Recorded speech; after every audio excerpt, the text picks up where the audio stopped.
Hello students, glad to be back with you again. As always, today also I'll be taking social science for class 7, okay? Class 7 social science, and in this session we will be continuing with the chapter that we have started in the last session, okay? I hope you still remember that in the last session we have started with your chapter 11, that is human environment, okay? And so we were unable to finish it. We did till the man-made disaster. So the remaining part we kept it for today. So today we will continue with the remaining portion, okay? So I hope you are ready. You can turn your books to page 73, okay? And there the topic life in desert region. Today we will start with that, okay? Life in desert region. Now here they have mentioned, two deserts. Those are just for comparison, okay? One, they call it as this Sahara, okay? Sahara Desert, and the other one is Ladakh. So these two desert, they have mentioned it in your textbook. The reason is they want to compare it, okay? Because when we talk about desert, when I say desert, I'm sure automatically we all assume that desert means it will be very hot, right, with full of sands and so on. But here you will find that desert also, it has different types, okay? Because here the first one, let's go through Sahara, okay? Now regarding this Sahara, Sahara is considered as the hottest desert in the world, okay? It is also the largest plus the hottest desert in the world. Whereas coming to this Ladakh, okay? Ladakh, this is also a desert, but this Ladakh desert is the coldest desert in the world. So that is the difference, okay? So Sahara is the hottest desert, whereas Ladakh is the coldest, okay? So now let's go into that. First, let's go through this Sahara, okay? So Sahara Desert, it is located in, North Africa, and as I've said, it is considered as the hottest desert in the world, okay? It is the hottest, the largest, plus it is situated in South Africa. Then here, as you are all aware, it is very hot, so the climate, because of the climate, okay, population is also less. Okay, there are less people living in that region, and all the population, okay, those people who are living in that region, what they do is all of them are concentrated in the river valley. That is not river valley, but concentrated near where they have the source of water, because we all know that without water human beings or living things cannot survive. Okay, so in this desert population is less, plus all those people who are living there, they live near the source of water. That is, they live near the place where they can easily get access to water, okay? Then there, because of the climatic condition, they cannot go for agriculture. So what they do is, usually they go for cattle rearing also. Some of them they go for that, some of them they go for mining and so on, okay? Then in this desert, okay, the most important animal that you can find in the Sahara Desert is the camel, okay? Camel is considered as the most important because they use this animal for all sorts of things, for transportation and whatever that is needed there, okay? They use this animal. So camel is considered as the most important animal for this Sahara people, okay? Then coming to this Ladakh Desert, this is found in India, okay? It is found in India. And as we have discussed, this Ladakh Desert, it is the coldest desert, okay? It is the coldest desert in the world. And here, what happened here is, in this place, okay, now people also, they live there, but same thing, okay? There is, not much people. The population is not that dense, okay? And the reason is again same thing, because of the scarcity of water, okay? Now in both these places, there are some places where we call it as green spot, okay? And those green spot means those places where water can be found, okay? And those are called as oases. Everything is written in your textbook. Okay, so I hope you are reading your textbook also. So all those green spots that they find in the desert, those are called as oases. Okay, then coming to this Ladakh, in Ladakh desert, the most important animal, okay, the most important animal is the yak. I'm sure you have seen the picture of a yak, isn't it? A very hairy animal, and the reason why it is so hairy is to keep themselves warm, because it is the coldest desert in the world. Okay, so those are the two different types of desert that we find in the world, Sahara and Ladakh.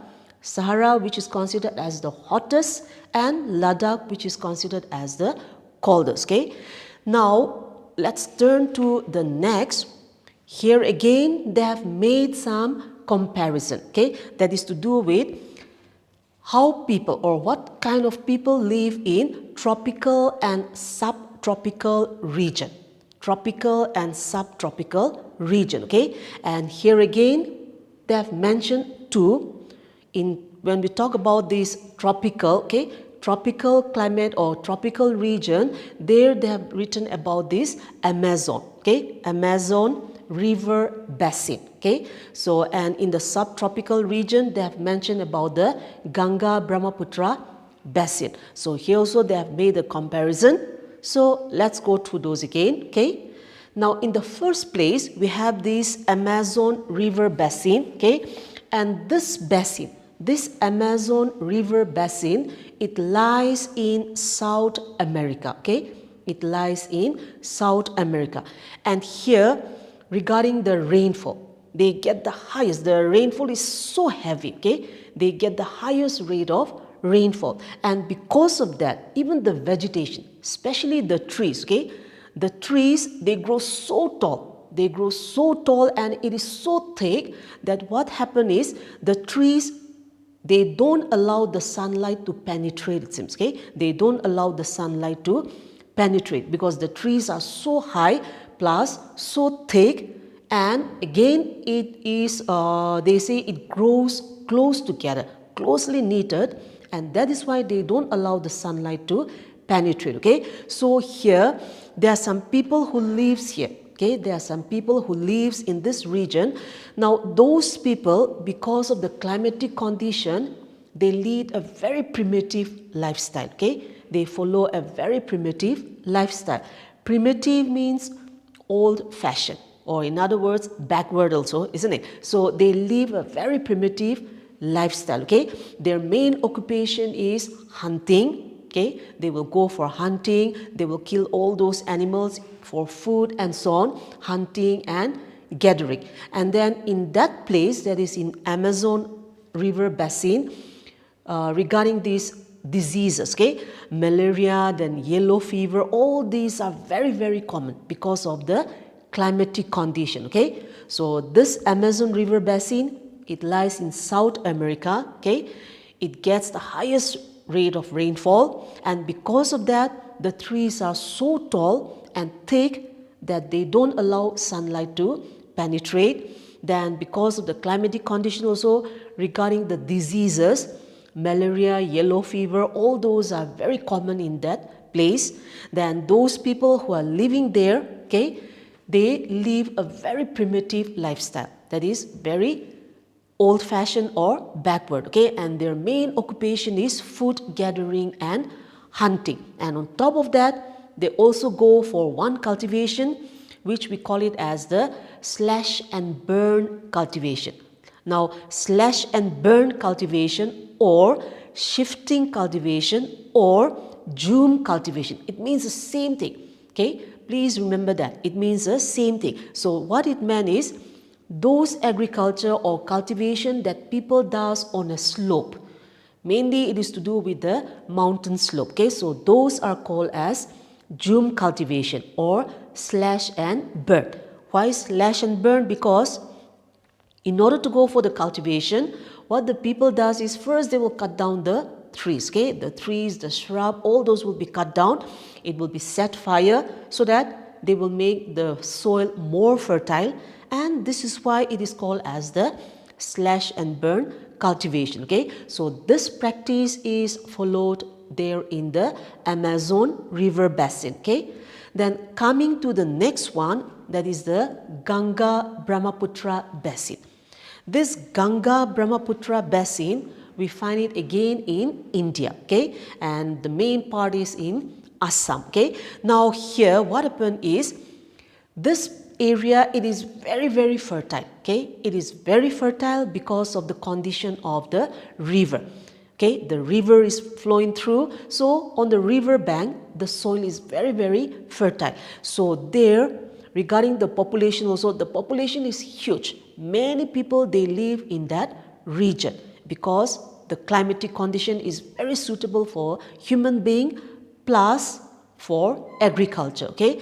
Because as I've said, the soil is so fertile that they can get good agriculture, okay. Then another thing is, most of the people living in this area, they eat mostly rice and fish, okay. Automatically we all know they will be eating fish because they are getting it directly from the river, right. So that is their main food, okay, rice and fish. Then regarding their the density of population is very high. So out there, many people are living there, and so the population density is very high because of the climatic condition. There they can get everything. The soil is fertile, water is there, okay. They can easily catch all those fishes also in order to survive and so on. So those are the reasons why in the Ganga Brahmaputra basin the population density is very high, okay. Then we have another topic, okay, which is to do with life in temperate region.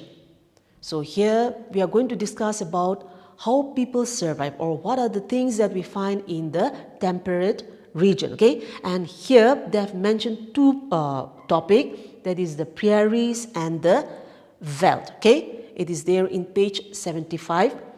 Now when we say temperate region, we are talking about grassland, okay. Grassland. Grassland means the area where it is full of grass and not much trees. Trees, you won't find it there, but the area will be filled with grass, okay. So those are called as grassland. So temperate means we are talking about the grassland, okay. Now when we say grassland, this grassland, it has different names in different region, okay. In your textbook, you can come to the next site, that is in North America. In North America, they call their grasslands as prairies, which we are going to discuss now, okay. Then in South America, they call it as pampas, got it? They call it as pampas. Then in Asia and Europe, they call it as the steppes or steppes, okay. Then in Australia, they call it as downs, and in South Africa, they call it as veldt. But whatever the name is, it means the same thing, okay. All of them, they are talking about the grassland, okay. So here in this topic chapter, we are going to discuss about two, that is the prairies and the veldt.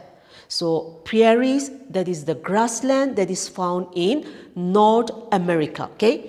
And so as we have said just now, the area is covered with grass, okay. The whole area is covered with grass. So automatically, we all know that if it is covered with grass, the main occupation will be farming and cattle rearing, okay. Mainly to do with cattle rearing. So in prairies, okay, what happened here is, the grass is tall and has long roots, and because of this, cattle rearing is the most important occupation of those people who are living there. And from this animal, okay, from all those different types of animals that they are rearing, what the people are getting is, again it's written clearly, okay, this animal, they provide meat, butter, wool, hides and skin.